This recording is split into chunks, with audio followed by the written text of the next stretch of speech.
الرحمن الرحیم۔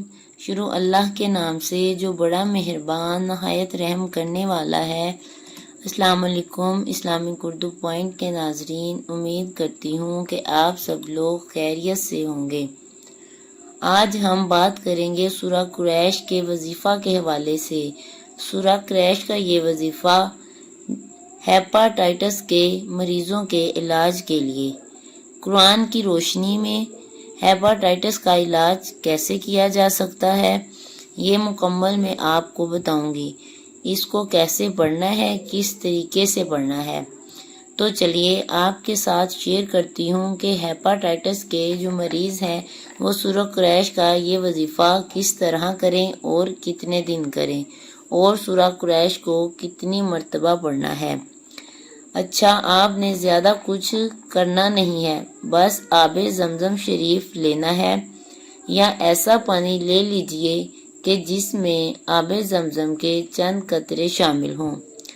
اب آپ نے 21 مرتبہ سورہ قریش قرآن پاک کے 30ویں پارے میں ہے، اول آخر 11 بار درود شریف پڑھ کر پانی پر دم کر دیجئے۔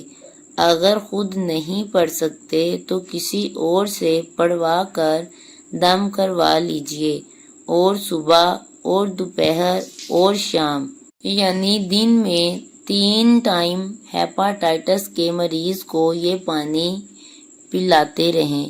یہ عمل آپ نے 40 دن تک کرنا ہے۔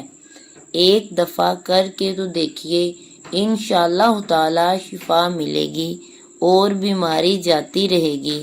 اللہ پاک کی رحمت سے 40 دن کے اندر اندر مرض جاتا رہے گا۔ اس مرض کو خاموش قاتل کہا جاتا ہے۔ ہر سال اس مرض کی وجہ سے دنیا میں 14 لاکھ سے زائد لوگ انتقال کر جاتے ہیں۔